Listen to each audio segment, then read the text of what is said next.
ansioso por conhecimento. Vamos lá. Gravando. Bom, boa noite a todos. Vamos lá, né? Mais um dia, né? Vamos lá. Bom, ao longo do tempo, né, a gente tem mostrado o que é essa ferramenta, principalmente no caso, o maior interesse são a questão do Cimasa, produto Cimasa, né? Então, a universidade, no caso, ela foi feita no sentido de poder mostrar essa ferramenta de como que ela vai ser importante, não só na questão do treinamento. Então, o que nós mostramos que inicialmente nós estamos discutindo é a questão da universidade aberta ao terceiro setor como uma unidade de treinamento e capacitação, mas só que, como eu falei para vocês antes, ela não é somente uma unidade para preparar os profissionais para isso só. Nós não somos uma escola, uma faculdade, coisa parecida, nem pretendemos ser esse tal posicionamento. Nós queremos muito mais atualizar, capacitar o pessoal para melhor entendimento dessa ferramenta, né? Como eu falei para vocês antes, o primeiro projeto de treinamento e capacitação, nós vimos que seria necessário algo em torno de 900 horas de treinamento. E depois nós conseguimos enxugar para 600 horas de treinamento. Nós já fizemos um módulo desse em São Paulo com 600 horas de treinamento, isso com o apoio de uma universidade, nós fizemos esse tipo de treinamento e realmente deu um bom resultado, que muita gente acabou saindo dessa unidade com outra visão desse mecanismo. No entanto, agora, por exemplo, em vez de fazer esse tipo de módulo no processo, nós achamos melhor fazer um fracionamento, um corte dele por vários pequenos módulos de várias atividades, porque tem muita gente que não interessa ter determinado, eu sou da área do meio ambiente, não me interessa saúde, ou o cara é do meio ambiente, então ele não interessa educação. Então tem muito desse ponto e acaba dando uma certa dispersão no processo. Então, por isso que foi proposto, então, uma maneira diferente de trabalhar. Nós fizemos uma experiência no último trimestre do ano passado e nesse primeiro semestre desse ano, e nós vimos uma série de falhas no processo, e daí nós estamos agora reformulando e provavelmente para o próximo mês já vai entrar no ar um outro tipo de formatação no processo. Ainda nós sabemos que tem muito ainda a fazer, ainda temos muito para gravar, tem muita coisa que está acontecendo que nós vimos que não condiz com a realidade, precisa de mais capacitação do pessoal, e a ideia é não ficar só baseado naquilo que eu estou fazendo só, não, nós queremos a participação de outros profissionais do processo. Então, essa dificuldade, esse ponto de análise do processo está sendo estudado agora para que possa ter mais pessoas propondo o trabalho e ter continuidade. Então, esse é um ponto. Agora, o ponto mais importante do processo que nós vimos a necessidade é o entendimento dessa ferramenta de uma forma correta. Isso é, como é que se usa essa ferramenta? Porque muita gente está vendo do ponto de vista legal, que pode fazer isso, pode fazer aquilo, tal, mas só desse ponto de vista legal do processo. E esquecer um pouco da parte conceitual do mecanismo. Então, com isso, muitas vezes as pessoas estão tendo uma visão, sabe da questão da legitimidade da lei no processo, mas na hora de implementar um mecanismo, tem equívocos enormes sobre isso. E aí tem tido discussões muito acirrada nesse mecanismo e a interpretação equivocada de como é que trabalha com o terceiro setor. Então, esse tipo de preocupação é outra parte do apêndice do trabalho nosso, que nós estamos nessa conceituação, querendo trabalhar de uma forma diferente para entender isso. Então, nós vamos entrar numa área, num seara um pouco diferente, onde nós vamos começar a abordar o ponto de vista do princípio do que é o terceiro setor. Mesmo antes de estudar as leis, as possibilidades de trabalho no processo, as pessoas têm que entender qual é o compromisso que tem que ter ao participar desse processo.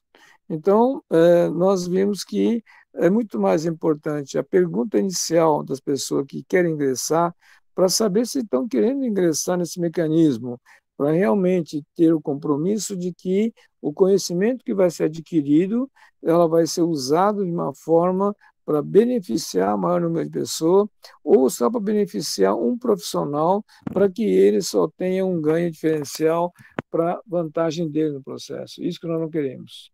Então, com isso, o ponto de análise de como nós vamos conceder o treinamento daqui para frente é um dos pontos que nós estamos fazendo alteração agora nesse planejamento disso. Então, nós não estamos querendo simplesmente vender o curso, isso foi desde o começo mencionado que nós não estamos querendo vender certificado, né? Nós queremos ter pessoas que estejam coeso com esse objetivo e que assumam o compromisso de formar uma linha de trabalho para difundir o assunto terceiro setor. Bem claro, ela não é simplesmente para poder engrossar, né, o currículo da pessoa, pendurar o certificado na parede, eu fiz treinamento, tal, não é isso que nós queremos. Então, daí a de necessidade da mudança conceitual. Então, todo o mecanismo que está sendo proposto agora na alteração é exatamente isso. As pessoas têm compromisso, vão assumir compromisso no processo. Isso é o que aconteceu com o treinamento que foi organizado hoje.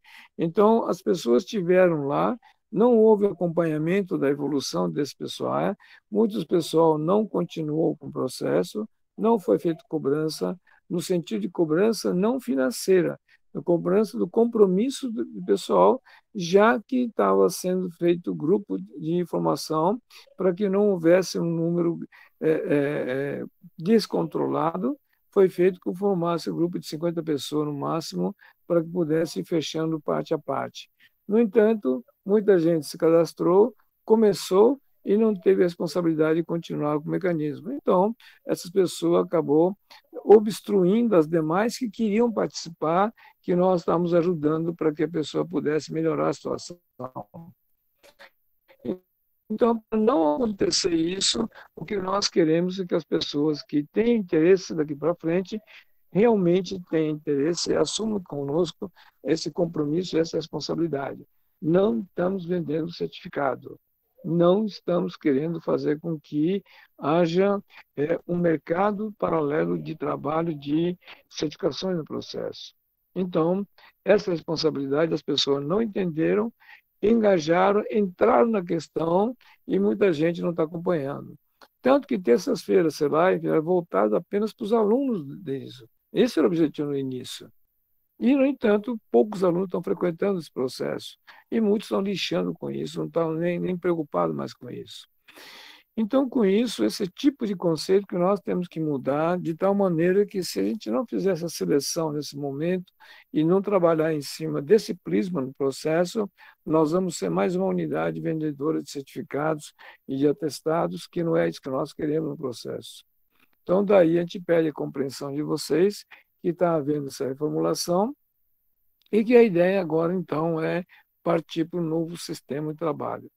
As lives vão continuar no sentido de que ela sirva de base para isso e que de tal maneira que com que as pessoas, que não é possível que as pessoas que estão todas inscritas no processo tenham entendimento e não tenha dúvidas em relação ao que está lendo ou está assistindo sobre isso. Não é possível que não tenha perguntas. O número de perguntas e questionamentos que ocorre através do sistema é extremamente baixo e muitas vezes a gente vê pela pergunta que a pessoa não teve entendimento do assunto. Então, com isso, nós estamos literalmente perdendo tempo, e assim como pessoas que estão querendo aprender no processo também não estão aprendendo de uma forma correta esse mecanismo. Daí foi a questão do encerramento da matrícula de novas turmas, e eu pedi para suspender para que a gente pudesse estar fazendo essa reformulação. Então, isso que a gente quer noticiar aqui para vocês, essa mudança conceitual do processo. Então, não é nada mais do que isso. Infelizmente, as pessoas que estavam coordenando não entenderam bem esse processo e nem para ser mercadológico também não foi feito trabalho. Então, a gente precisa recomeçar com uma nova conceituação. O segundo semestre vai continuar, mas com esse tipo de trabalho diferenciado. Aqueles que estão fazendo, que vão terminar, então encerra-se esse grupo, essa jornada, e as próximas, então, vai começar a trabalhar de uma forma totalmente diferente, tá? Bom, isso que tinha que dar é informação em relação ao que nós estamos pensando na universidade, tá? Bom, continuando ainda, né? Dentro do aspecto do terceiro setor, uma das grandes dificuldades que existe é que muita gente lê as legislações, às vezes entende, bem entendido, outras vezes não consegue entender. Por que motivo essa dificuldade? Porque como a cabeça da gente veio para uma linha de raciocínio convencional, quando nós falamos que dá para trabalhar com o terceiro setor e que ela tem toda uma questão da imunidade tributária, mas além disso tem uma série de outros tipos de ações que tem que fazer, as pessoas começam a confundir o processo. Então, como a gente falou outro dia com o pessoal na live de segunda-feira, né, quando nós falamos sobre a questão do terceiro setor na área empresarial, né? O que é que dá para fazer no terceiro setor, né? Então, o que nós deixamos bem na Constituição Federal, no artigo 6, quando está falando de direito social, então toda atividade que for direito social é ação pertinente ao terceiro setor. Isso é fundamental no processo. O problema não é só isso. Quando o governo está falando, vamos pegar um caso da saúde, dizendo que na saúde, como é obrigação do Estado, e ela concedeu imunidade, isenção de imunidade tributária, e ela colocou, pode atender SUS ou não SUS. Ela fez essas duas linhas. Só que essas duas linhas é uma condicionante apenas documental no processo. O principal do processo, a pessoa não está entendendo o negócio. É que não é só questão de atender SUS ou não. Isso é como você, como unidade de saúde, como você tem necessidade de interagir com a sociedade e com a necessidade, que nem o caso agora da pandemia, bem claro no processo, então ela tem que ser uma unidade básica de trabalho para fazer interação, para buscar saúde no processo. Não simplesmente de você, que era uma pessoa jurídica, empresa, deixou de pagar tributo, com isso estou atendendo os 20% de gratuidade, ou SUS, e acabou. Não, não, isso é uma condicionante da lei no processo só. Só que não é só isso, né? Você evoluiu, você melhorou com isso, aumentou a sua renda, isso, você teve outros produtos, como que você fez isso?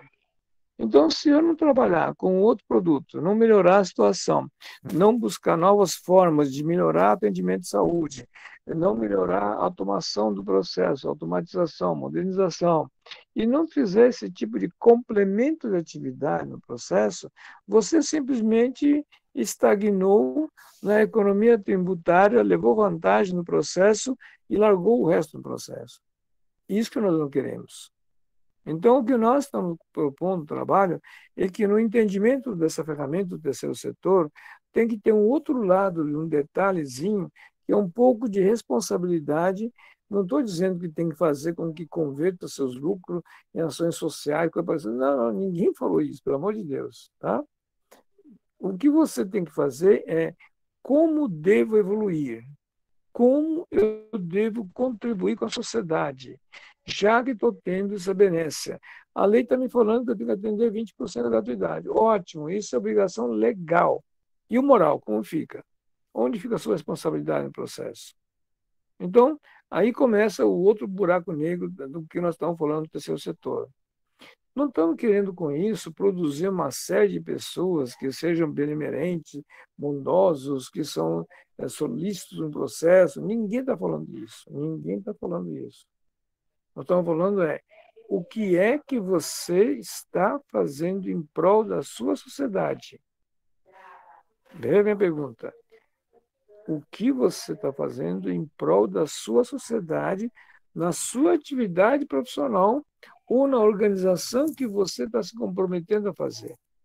Então, se cada um de nós não tivermos um pingo de responsabilidade sobre isso, não é a questão da imunidade tributária ou isenção de alguma coisa que dá uma vantagem que com isso resolva a situação de uma empresa ou coisa parecida no processo. Esse é um dos pontos mais críticos do mecanismo, que não está na lei, mas sim está na nossa cabeça e na responsabilidade de cada um de nós, para que nós possamos entender que existe toda essa necessidade da modernização, e existe toda a necessidade de estruturar a sociedade, mas você tem como atendimento de saúde do pessoal, mas ao mesmo tempo você tem que ter uma forma de trabalhar com que haja uma melhoria de qualidade de vida de todos nós. Então, se é na área ambiental, se é na área educacional, se é na área de saúde, tecnologia, não importa isso. Isso é, além do que a lei preconiza em relação ao seu direito de ter a questão da imunidade tributária, o que é que você está fazendo para melhorar esse relacionamento das suas atividades em relação à sua sociedade, à sua comunidade? Esse é o ponto principal que nós estamos brigando justamente nessa universidade. Isso é, qual a nossa responsabilidade? Nós vamos ter, né, todo um trabalho, uma economia, vamos ajudar os outros, tal, tudo bem, não estou discutindo isso. Isso é, o que é que nós, ou né, sempre eu falo pessoal assim, você acorda de manhã e a pergunta é, o que você vai fazer em prol da sua sociedade no dia de hoje? Ou que seja nessa semana, não precisa ser hoje. Então, o que você vai fazer contribuir com isso? Então, se cada um de nós não tivermos essa responsabilidade e não tivermos essa visão desse processo e esse compromisso interno em cada um de nós, então nós vamos ter problema sério, porque nós estamos simplesmente gozando da imunidade tributária no processo, sem que haja uma responsabilidade, um compromisso de buscar soluções para a melhoria do mecanismo. Então, esse é um dos pontos mais complicados que nós falamos, que parece ser uma coisa simplesmente um detalhezinho no processo, e não, esse que é o ponto fundamental. Porque quando você tem essa consciência, quando você entende essa consciência no processo, você vai ver que muitas dificuldades conceituais na parte legal das atividades muda completamente o processo. Muda a forma como você avalia o processo. Muda como você vai ter a postura para trabalhar com isso. Então, não há necessidade, muitas vezes, de simplesmente tentar cumprir uma exigência legal pura e simplesmente, né? O que é que nós temos de compromisso? O que nós temos que fazer com que haja esse tipo de respeito e que no processo que você está fazendo dentro da sua atividade, da imunidade tributária que você está tendo no processo, a vantagem que você está tendo nisso, o que é que você contribuiu com a sua sociedade nesse período, nesse processo? Então, são perguntas que muitas vezes faltam e muitas vezes os empresários ignoram o processo.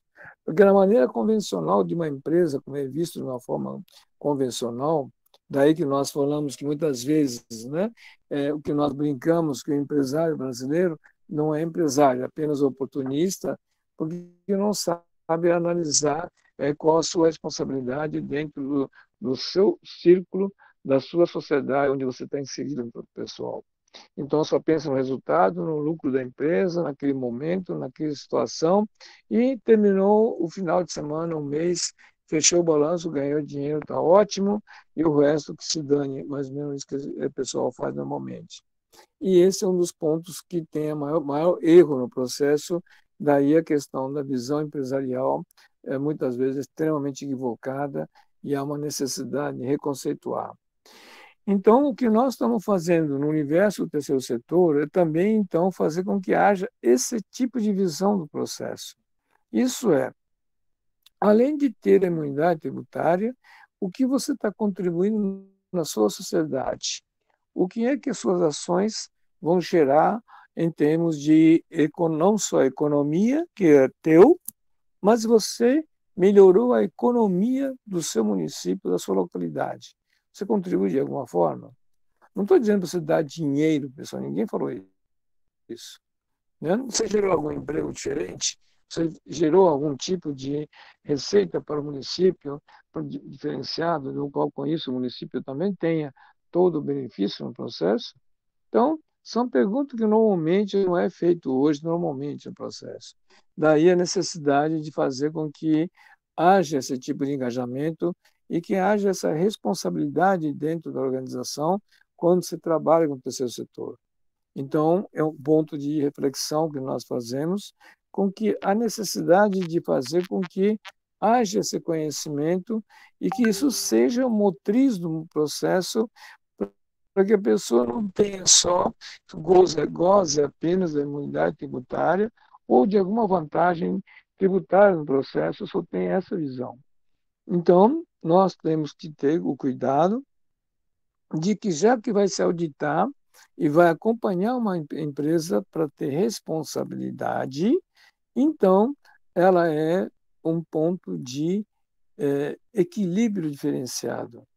Numa empresa comum, com uma certificação de 19 mil, 14 mil, é simplesmente a análise da qualidade do produto naquele momento e acabou. Se ela foi feita de roxo, azul, vermelho, não interessa.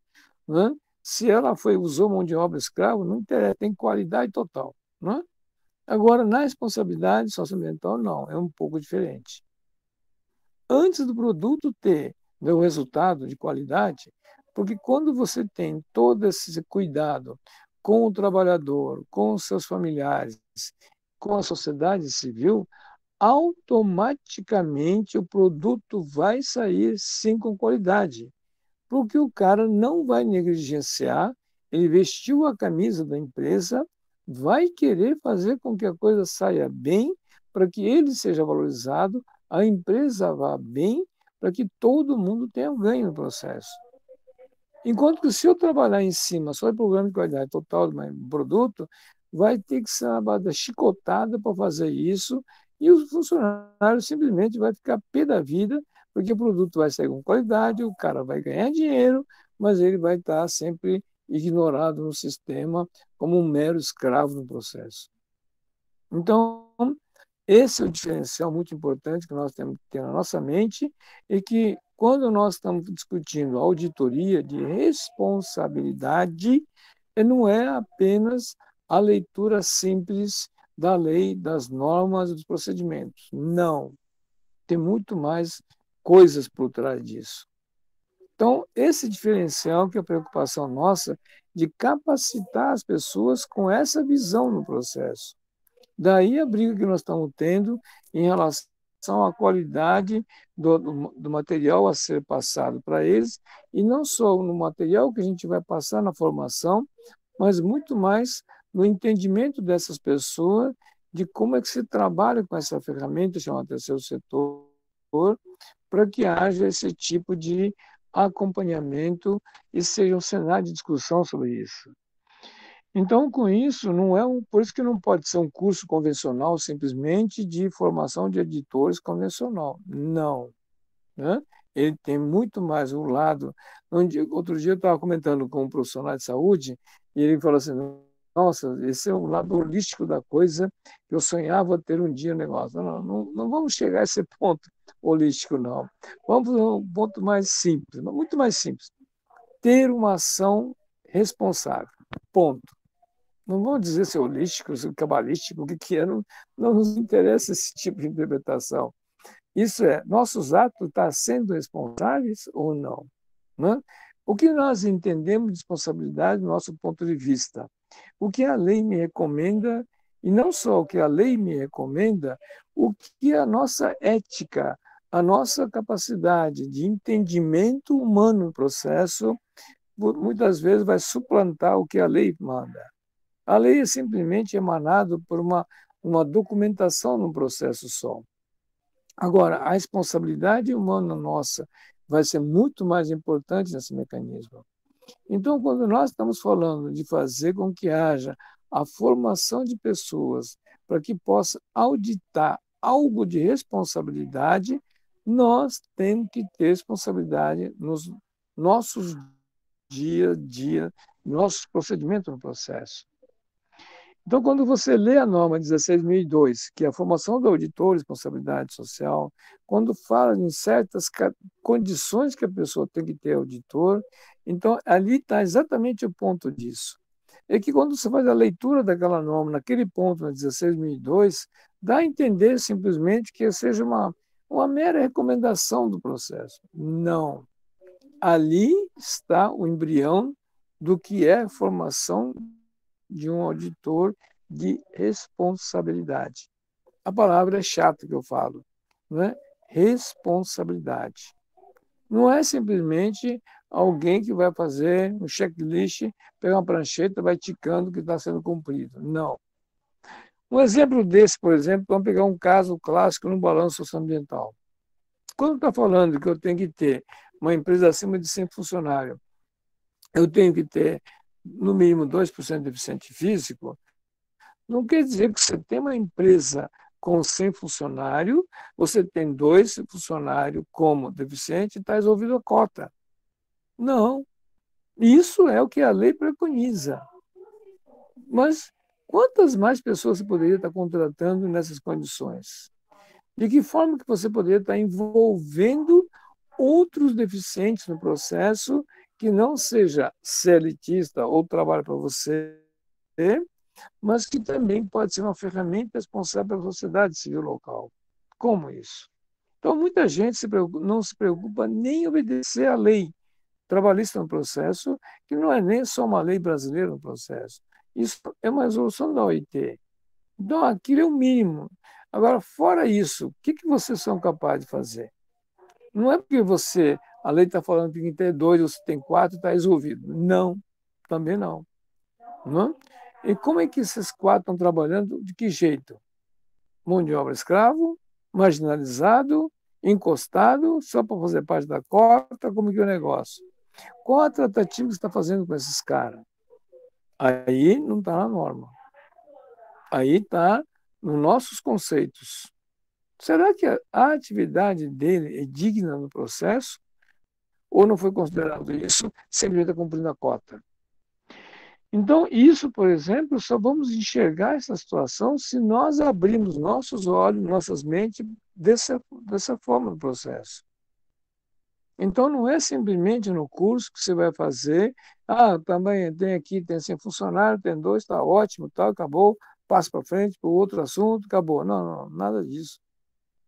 Então, pode até não ter ninguém. Olha só, vamos supor que tinha que ter, eu tenho 110 funcionários, eu devia ter 2 lá deficientes. Posso não ter ninguém lá dentro trabalhando com isso, mas eu posso estar empregando essa situação para outras pessoas, envolvendo os deficientes em outras atividades, que não precisa ser diretamente meu, mas de uma forma indireta, e eu estou fazendo essa tipo de ação. Então, eu não estou cumprindo a lei trabalhista dos 2%, infelizmente não consegui nas funções que eu queria, mas, em compensação, estou trabalhando com a associação de cegos, então, ou de surdos, não sei o que, total, estou fazendo tal de serviço para compensar isso. Não, o problema não é compensação. Não é simplesmente você está infringindo a lei? Sim, eu estou infringindo a lei. Não cumpri. Mas eu estou buscando aproveitar a capacidade dessas pessoas que têm suas ações muito mais preparadas para assumir certas funções, então eu estou aproveitando essas questões. Então, com isso, não está trabalhando diretamente na minha folha de pagamento, mas faz parte da minha política de adoção de programa de deficientes físicos. Meus parabéns. Você pode não estar cumprindo a lei, mas você está fazendo muito mais que a lei preconiza. É exatamente essa ideia. Então, esse tipo de ação que nós temos que ter o entendimento disso, que não é simplesmente estar cumprindo, faz um xizinho, acabou o processo. Não. Como é que está fazendo isso, em primeiro lugar? Está fazendo isso com bom grado ou está fazendo isso na marra, de qualquer jeito, porque sou obrigado a fazer isso? Ou está fazendo isso só para aparecer como marketing da empresa no processo? De que maneira está considerando isso? Então, certas ações no processo, postura no processo e certos conceitos em relação a isso muda completamente quando nós estamos falando de responsabilidade socioambiental. Esse é o ponto-chave da discussão. Então, daí há uma necessidade que a gente entenda melhor essa ferramenta, de que maneira que a gente pode fazer essas interfaces para que com isso a gente não caia numa cilada qualquer e com isso a gente não seja prejudicado nas atividades, mesmo que você tenha um ponto de vista que vocês acham que está em dia no processo, mas não seja nenhuma armadilha futura sua. Então, são pontos extremamente complexos que há uma necessidade de entender esse mecanismo, que é um pouco diferente de uma situação convencional, de uma certificação convencional. Daí a necessidade que a formação dessas pessoas que vão auditar e vão analisar essa situação também tenha uma visão muito mais, não digo sentimental do processo, mas que tenha uma visão de responsabilidade em relação àquela empresa, àquela comunidade onde você está cercado disso. Por isso que os atestados de sustentabilidade ficou a cargo de Conselho de Políticas Públicas do seu município e não ficou a cargo de nenhuma empresa certificadora. Por isso que as grandes empresas certificadoras internacionais não quiseram entrar na certificação socioambiental quando entenderam que a proposta era muito mais complexa do que simplesmente fazer um xizinho. E eles foram bem claros, não somos capazes de ter essa análise, então nós vamos cometer erros. Automaticamente não vamos entrar nessa certificação. E essa certificação tem que ser feita pela sociedade civil local. Então, daí que toda a legislação em automatização houve essa mudança por causa desse processo. Então, se nós queremos trabalhar nisso, os nossos cursos de treinamento, as nossas posturas também tem que ser coerente com esse mesmo princípio do processo. Então, não pode ser feito apenas um curso qualquer de informação ou formação de um auditor só. Não, ele não é só um auditor. Ele é um ser humano que está analisando a responsabilidade daquela empresa, daquele grupo de profissionais e está analisando qual a sua postura de responsabilidade no processo. Então, essa é a diferença extremamente grande que, infelizmente, as pessoas negligenciam esse ponto de vista e só trabalham no ponto de vista de ter uma documentação só de certificação. Então, esse é o ponto-chave que nós vamos começar a trabalhar em cima disso e fazer com que o curso tenha esse tipo de característica, tá bom? Vamos lá, perguntas, tem um monte de pessoas levantando mão, vamos lá. Vamos lá. A primeira é a Jorcinete. Vamos lá, Janete, pode falar. Boa noite, professor. Boa noite, pessoal. Professor, eu queria te agradecer. Eu consegui entrar em contato com o Instituto Monte Verde, falei com o seu Américo, ele me respondeu assim que eu consegui achar ele na internet. Aí eu falei com ele sobre a internet comunitária, porque a gente queria levar a questão do terceiro setor para os agricultores e não tem internet na zona rural. Aí ele pediu para eu arrumar as fotos das comunidades aqui. Eu fui lá no geoprocessamento, pedi lá para eles tirarem as fotos para poder encaminhar para eles. Já protocolei tudo, para a semana que vem já isso está pronto. Bom, de marcar a área, né, de atuação. Né? E como isso funciona? A gente vai fazer um termo de cooperação? Como que vai funcionar essa parceria? Vai ser uma parceria, né? Sim, provavelmente ele vai me procurar em seguida, porque a gente tem contato diretamente com o Américo, e uma vez munido na mão o que é que precisa ser feito do ponto de vista técnico, né? Então, em função disso, nós vamos dimensionar qual seria o custo disso para poder ver que fonte que a gente pode buscar esse tipo de recurso, tá? Então, o que tem que fazer é um estudo técnico, o que precisa para ver qual é o custo disso, para ver qual a empresa ou a telefonia, ou a Anatel, que a gente pode pleitear esse trabalho, tá vendo? Então, É, esse é... tem, o pessoal está mais do que nunca precisando do apoio do senhor. Só que Uhum, eles não entendem o que é o terceiro setor. uhum. Não. Estão construindo o maior Uhum, centro privado de abastecimento de alimento do Brasil, em São Pedro uhum, da Aldeia, aqui no Rio de Janeiro.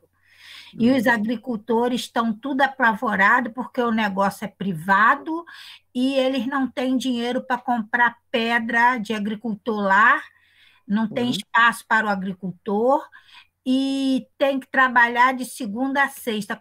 De segunda a sábado, como é que o agricultor vai ficar lá de segunda a sábado se o agricultor tem que estar na zona rural?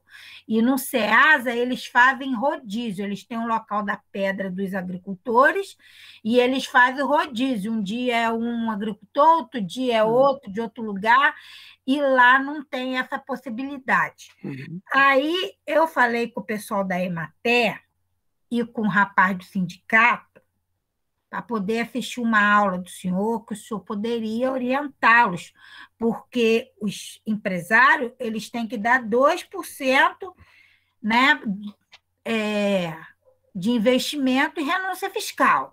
Então, uhum. nisso, eles separariam um espaço lá dentro para os agricultores resolverem. Não, não tem esse tipo de preocupação, não, tá? O que tem que se preocupar é que o produtor tem que, produzir com qualidade e produzir de uma forma direcionado, não no sentido de entregar a mercadoria para terceiros. Não.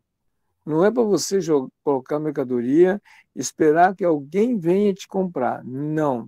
Você tem que produzir para o mercado correto. Então, você elimina toda a cadeia de intermediação. Então, mas Então, lá, tem que ter todo um conceito, e não é para ter mercado, não é para vocês estarem participando do SEASA, nem nada disso. SEASA é a maior caca que o governo fez para escravizar o produtor. Então, o movimento é completamente diferente, tá? eu mandei para o seu zap que amanhã um rapaz do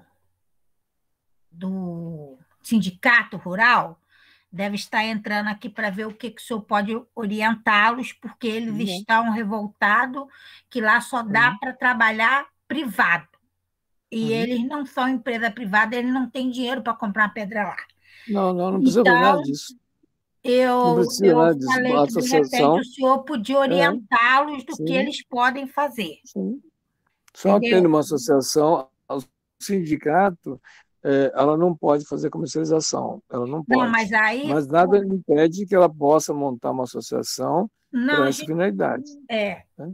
aí o que eu quero do sindicato é que esse rapaz ele tenha uma mente assim mais aberta, então que ele possa estar me ajudando a Uhum, levar essa ideia para o conselho, porque ele já gostou da ideia da internet que eu falei para ele, entendeu? uhum, Então a gente fazendo isso, a gente já está mostrando para os agricultores o que, que nós podemos fazer como terceiro sim, setor. Entendeu? É isso que eu quero mostrar a tranquilo. eles, que nós podemos fazer a diferença ao não ser ficar apenas sentado em um conselho pedindo para passar um trator na rua. Uhum. Nós podemos fazer muito mais que isso. Isso, Só muito que mais. o secretário não deixa eles me ouvirem.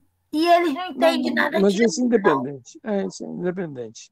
Isso tendo entendeu? interesse dos produtores, dá para fazer isso. Tem muito segmento da agricultura que não usa mais seara nem nada. Tem, inclusive, mercado próprio, tá? Quer ver um deles que tem mercado próprio? Pessoal Hum. de flores, tá? Pessoal de flores, às vezes, está dentro do Ceasa, mas não tem Flores é nada a ver com o onde? Ceasa. Né? Em Flores, vários lugares no Brasil tem. Em São Paulo, por exemplo, no mercado de CEAGES, flores. O mercado isso, de flores é bem avançado. exatamente.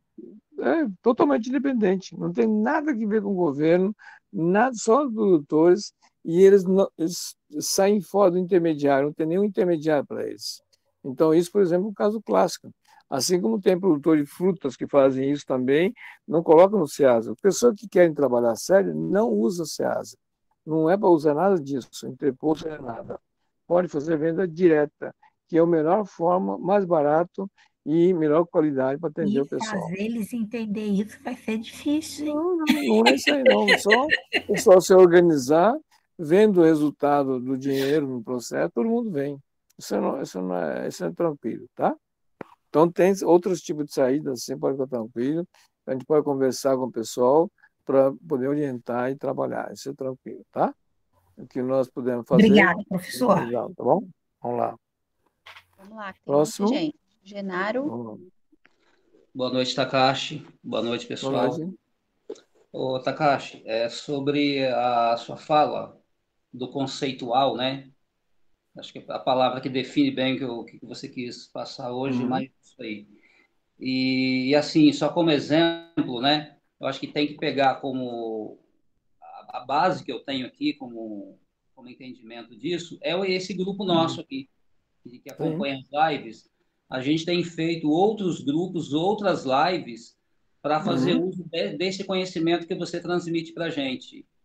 E o que é que eu percebo? Sim. Esse conceitual ele foi bem digerido. A questão é colocar na prática. Mesmo a maioria aqui Sim. já tendo um bom conhecimento, comparado com o que tem por aí, né? Porque por aí não tem, infelizmente. Então, assim, Não. eu percebo muito cuidado que todo mundo tem aqui em fazer o mais certo possível. Então, Uhum. aquela ideia do, claro, vai ter retorno, pode ter um ganho, mas existe assim, um cuidado extremo, eu sinto, eu percebo, e é nosso também. E Sim. aí, dentro disso, só como exemplo, a Americana é uma cidade bem estruturada, e assim, algumas pessoas já estão achando que eu sou um especialista em terceiro setor, Takashi, por conta do que eu falo. E eu sei que eu não sei nada, entende? E aí, por exemplo, a prefeitura, tem um rapaz que trabalha comigo lá, ele vive me perguntando, quando é que sai o CNPJ da DES? Né? Eles querem logo fazer algumas coisas já. Então, dentro disso do curso, que eu já conversamos algumas vezes, de liberar o quanto antes, assim que possível, para as universidades, por quê? Porque vai ser o caminho que é o público ideal, né? Os meninos, as meninas que estão aí com muita vontade e que uma vez recebendo conhecimento, esse conceitual vai ser muito digerido muito rapidamente. Agora, assim, o que a gente sente, e aí eu posso passar um testemunho meu aqui, existe um esforço e essas reuniões que a gente tem feito para elaborar material, inclusive, para nós, porque uma coisa é a gente saber, tem a lei e tal, mas aí onde é que está mesmo na lei, qual é o artigo? Então, a gente está preparando o material para nós que vai servir para todo mundo. Então, essa parte do conceitual, eu acho que está havendo um avanço bastante interessante aqui, e ele vai ser cada vez maior à medida que esses materiais forem sendo elaborados. E aí que eu acho, novamente, a tecla que eu venho batendo há bastante tempo, o quanto antes, assim que possível, né, que a ferramenta estiver pronta, começar a liberar, porque aqui já está na nossa lista lá de ações a serem realizadas, as universidades levar o curso gratuito. E isso vai fazer Isso. toda a diferença. E, claro, a tecla que eu não recuo as prefeituras, no caso nós aqui, tem que capacitar todas as equipes técnicas. Se vai aproveitar, vai entender o conceitual, é outra coisa. Mas É tem que outra saber o coisa. que é, né?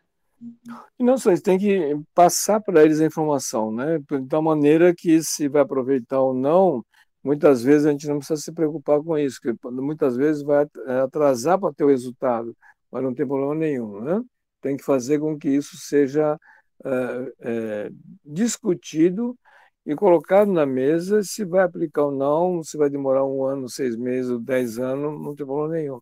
O que Uhum. nós temos que plantar essa semente e ficar discutindo isso, né? Não tem outra saída, tá? Tá bom? Aqui na prefeitura está sendo criado um grupo, além da DES, que já está criada, né, um grupo Uhum. interno só para fazer Uhum. essa conexão, né, entendimento Sim, e aplicar internamente. E uma das isso. pessoas que está fazendo parte desse grupo é a secretária da Fazenda, que participou da live que você fez com a Sim, gente sim. de 1º de É, abril. tá Então era bom. isso, Vamos lá. é mais um comentário mesmo. Obrigado. Tá bom. Obrigado, você. Próximo. Beatriz, Boa noite, Takashi. Boa noite, Boa pessoal. noite, hein? Eu Pode queria falar. só, eu queria só assim falar nessa questão que você falou das pessoas com deficiência, né? Uhum. E o emprego, eu queria me colocar à disposição, que eu gosto muito desse tema aí, gosto muito desse Tá bom. trabalho Uhum. de saúde ocupacional e Isso. tanto em relação ao BSA quanto à orientação em alguma situação Uhum. de inclusão das pessoas com deficiência no trabalho, né, que é o emprego É. apoiado. Me E coloco à você está numa área de disposição. profissional que precisa da sua atuação profissional também, né? Hã? Que Como que é? precisa desse apoio. A sua atividade profissional, né? Que faz parte do processo que o deficiente necessita também, entendeu? Tá? Isso, justamente, estou à Então, disposição. é isso, vamos lá, vamos lá. Depois nós vamos fazer uma live só desses grupos depois, vamos avançar depois, tá? Legal? Vamos Felipe, lá. Próximo. Olá, boa noite, professor, boa noite a todos. Boa noite, tudo bem? Mais é para dividir um pouco do que a gente passa aqui, né?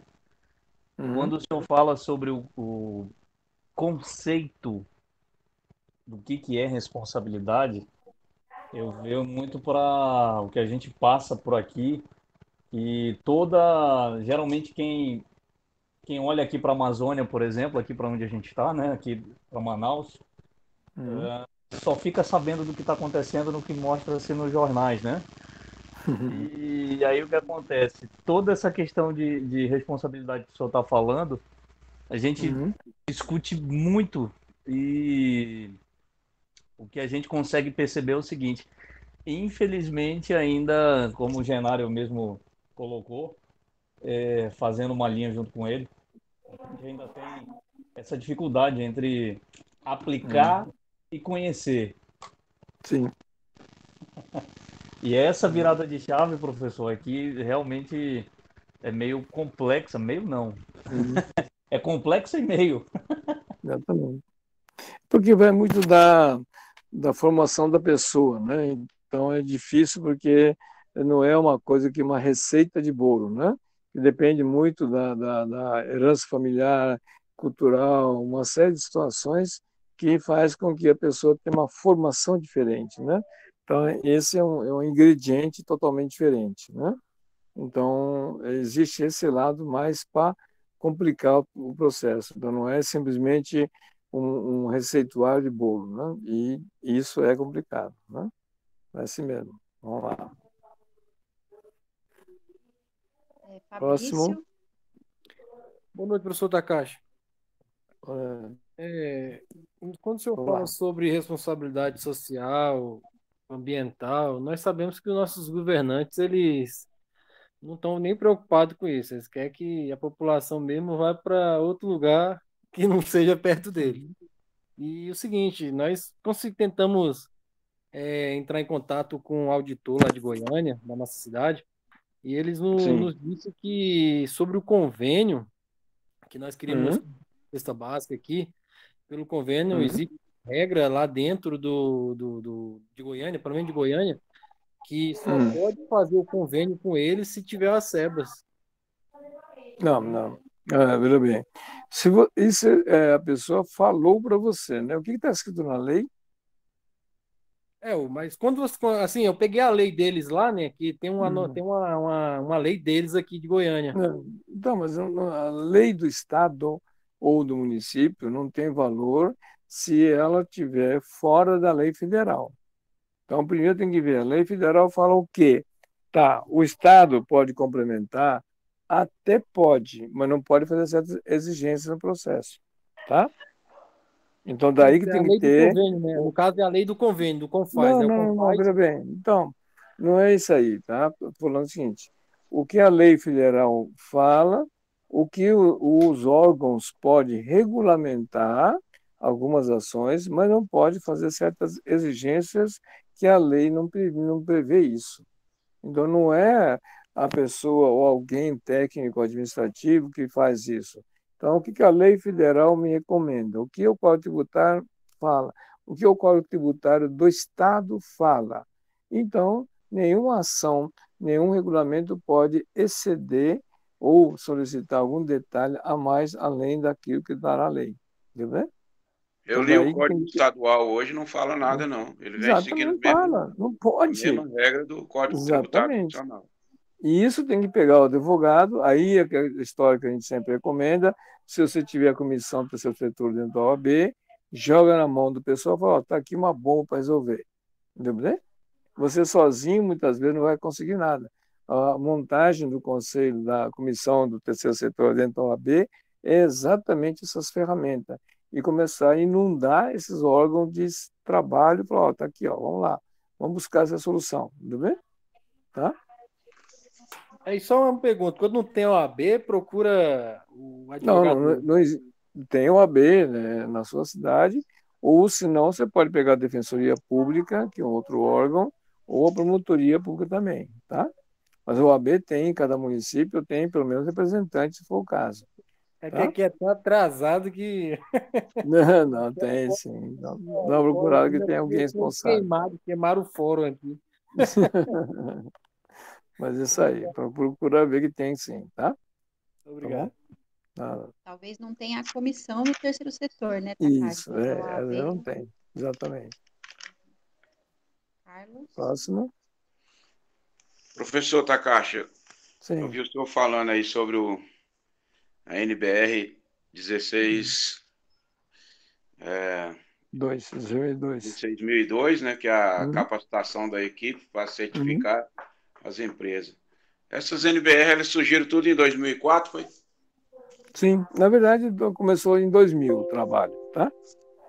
Então foi feito a 1, 2 e a 3, tá? Isso ficou Depois veio pronto. a resolução 1003. Isso, tá. Então teve todo um trabalho que foi feito em conjunto, isso, né? Tá? Demorou do momento zero para sair a primeira norma, que é a 16.001, demorou 2 anos e meio, quase 3 anos, né? 3 anos de atividade. Aí depois saíram os outros, 4 anos, 5 anos e tal. Então não é um trabalho de reunião mensal, tá? Fora as mensagens que trocava dentro da internet, tá? Então os alunos lá do Cimasa vão gravitar em cima dessas normas aqui, né? Isso, exatamente.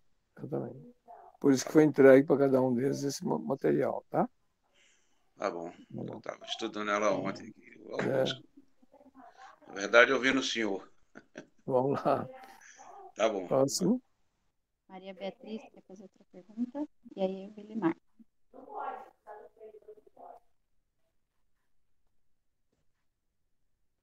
Cadê a Bia? Mãe? Chama ela de Oi. mãe, ela não gosta. Pois não. Você levantou a mão, você quer fazer uma pergunta? Não, eu acho que eu levantei sem querer. Então tá bom.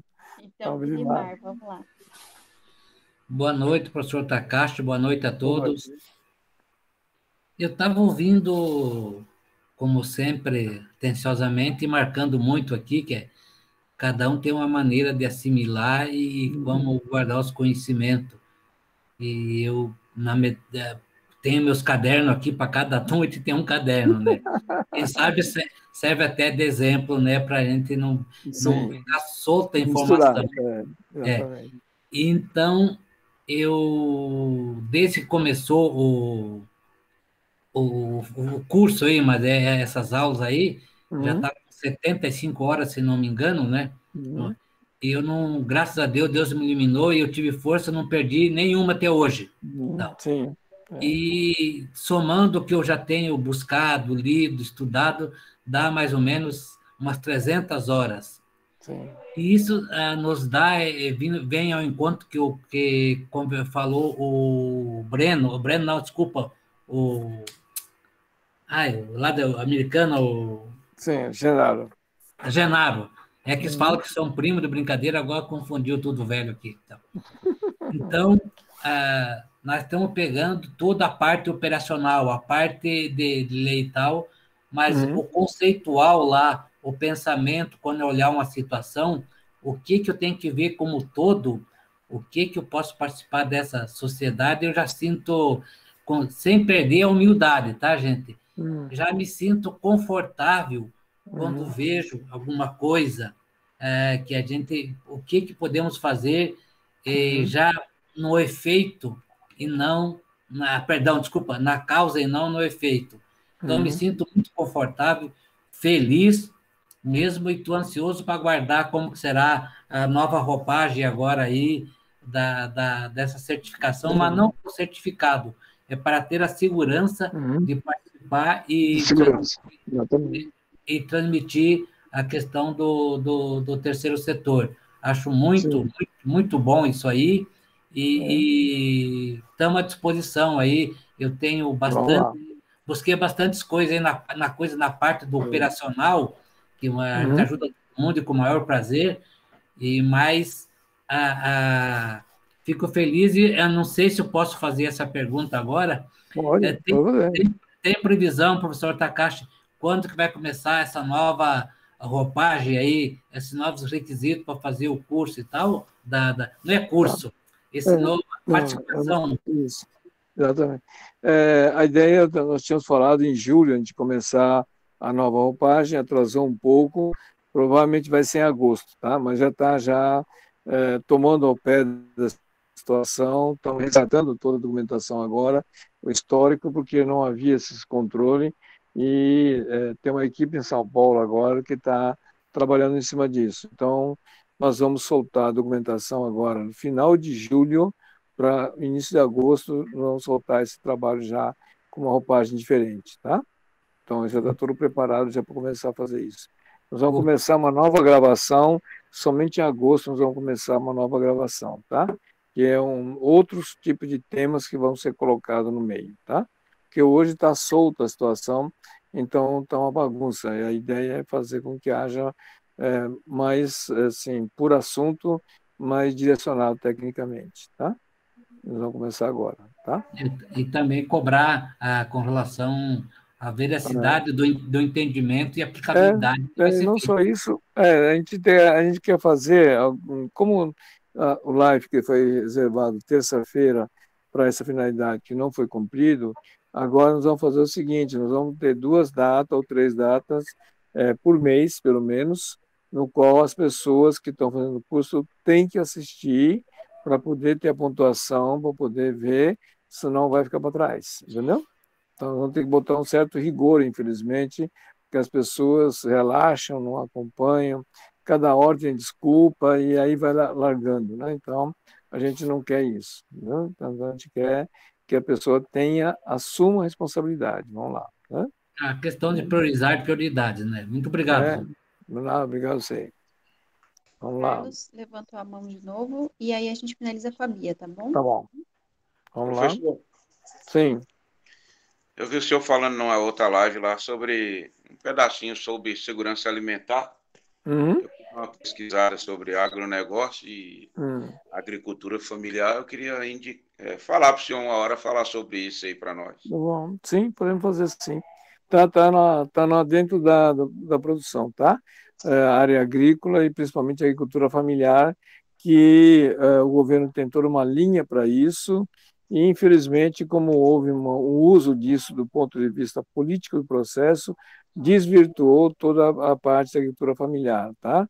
A concepção da agricultura familiar é muito boa, em outros países também existe isso, infelizmente no Brasil, por uma questão política, houve um atrofio da situação e virou uma casa de mãe Joana, né? E isso não é bem assim, tem todo um trabalho a ser feito, em outros países tem esses modelos, e a gente está recomendando criar as associações de produtores rurais para poder fazer frente a essa bagunça que está aí, para criar esse mecanismo, tá? Que eu achei interessante sobre o que o senhor falou sobre segurança alimentar, né? Isso. Que E olha, é obrigatório. a gente não sabe o que é. Não, depois é o seguinte, assim, né? Você sabe que determinado produto tem período de plantio, tem que colher, não sei o que, tem toda uma situação, a lógica do processo, entendeu? E o pessoal acha que é a primeira coisa que encontrar no supermercado, na prateleira, pega e acabou, né? Não leva em consideração que tem todo um processo de produção e aí causa um transtorno desgraçado e literalmente o brasileiro passa fome, joga comida fora por causa da falta dessa consciência, tá? Tá bom, obrigado. Depois eu vou abordar mais, tá? Vamos lá. Takashi, o Jaime está aí, mas ele não fez essa pergunta, então eu vou tentar fazer que é uma dúvida lá do pessoal da COPE que está querendo saber de você, o que você acha? Se pode ter uma gratificação apenas para as pessoas que são frequentes, que têm mais assiduidade. Sim, você pode fazer. Mensalmente, se isso pode diferenciar, porque, entendeu? Você deve fazer, tá? Como existe nos órgãos públicos, planos de cargos e salários, você também tem que criar dentro da associação, como na empresa, a mesma coisa, tá? Pontuação por assiduidade, pessoa que é mais atencioso, colabora mais. A pessoa não precisa nem estar na produção direta, mas uma pessoa que está lá direto está ajudando o processo tal. Então tem que criar uma espécie de uma regra para isso, nem que seja centavo de diferença no processo, tem que haver alguma maneira de ajudá-la nisso para poder motivar com que as pessoas tenham essa postura, tá? Deve sim criar um mecanismo para isso, tá? Então, a renda dele mensal, mais ou menos, hoje, a média, está de 1.600, sei lá. Então, eles delimitaram, já me traí, mas eu não sei direito falar. Tá. Eu não sei, 9 e pouco, mais ou menos, por hora. Eles ganham por hora, né? Sim, então, metade é um tanto da prefeitura, do valor do recurso da prefeitura, e outro tanto do recurso dos materiais recicláveis, né? E um pouco Agora, mais... outra coisa que tem que ver, Bia, que vocês já estão no avanço já do trabalho, não concentrar a renda dela só para a atividade, tá? Você tem um CNPJ que pode ter outros tipos de renda, tá? Então, começar a estudar agora outros tipos de renda com o CNPJ para criar outras formas para melhorar a vida, para não ficar só naquela batida de reciclagem só, tá? Então, tem que começar a quebrar fosfato para isso e buscar soluções para esse processo, tá? Então, a gente está vendo isso já, né, com a Tainá, o Instituto Ambiente também está orientando a gente, na questão dos créditos ambientais de carbono e tal. Então, mas veja se o processo, eu não queria falar isso agora, assim, porque eu acho que perde o tempo seu usando aqui, mas agora, já que você falou, então, porque assim, a ideia seria pegar, que todo mundo recebesse um mínimo de, completando todas as horas de trabalho, né, as horas de atividade estabelecidas na central, que eles ganhassem 1.800, né, no mínimo, estabeleceu essa meta.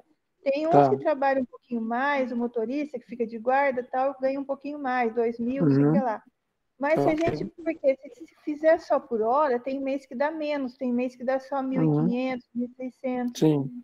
Mas aí talvez fique desigual, porque, por exemplo, a mulher que trabalha e que não tem com quem deixar a criança, acaba faltando e acaba ficando sem essa gratuidade, né? Sim. E aí a gente entende isso. E como avaliar isso, né? Como avaliar que a pessoa se interessou e como ter essa pontuação? Como fazer isso? Sim, tem que criar esse tipo de... Você já viu o plano de cargo e salário de um órgão público, por exemplo? Você já chegou a ver? Professor Takashi, posso dar uma palavra? Pode falar. Eu vou ver se acho aqui, Bia e Tainá, eu tinha uma matriz lá de participação com relação às variáveis, né? Os requisitos de um cargo de salários. E se eu achar o tempo do banco ainda, e de uma empresa que eu atendi, eu vou passar para vocês, tá? Vai em encontro que o senhor Takashi estava falando aí. Se eu achar, eu vou passar para vocês, tá? Isso. Eu tenho vários modelos desse pronto que vale a pena você procurar e adaptar dentro da sua realidade, tá? Tem essas previsões, tá tranquilo, tá? Então, não precisa se preocupar, existe forma de cálculo para isso, tá? Tá bom? Tá, obrigada. Tem tempo para mais uma, Takashi? Farney. Sim, tem mais uma. Vamos lá. Pode falar? Farney, tá aí? Seu microfone tá... acho que foi sem querer. Bom, gente, então é isso, né? Boa noite para todo mundo. Obrigada pelo tempo de todo mundo. Takashi, obrigada mais uma vez. Até amanhã. Até amanhã tem mais uma, né? Amanhã, às 8. Ainda continua, continua a questão da receita ainda, tá? Que tem bastante intenso, tá bom? Amanhã, orientações administrativas, então, de terceiro setor, sobre receitas. E a receita que faz me rir, né? Exatamente. Bom, obrigado a todos. Boa noite para vocês. Tá bom? Boa noite. Até mais. Obrigada, pessoal. Obrigado.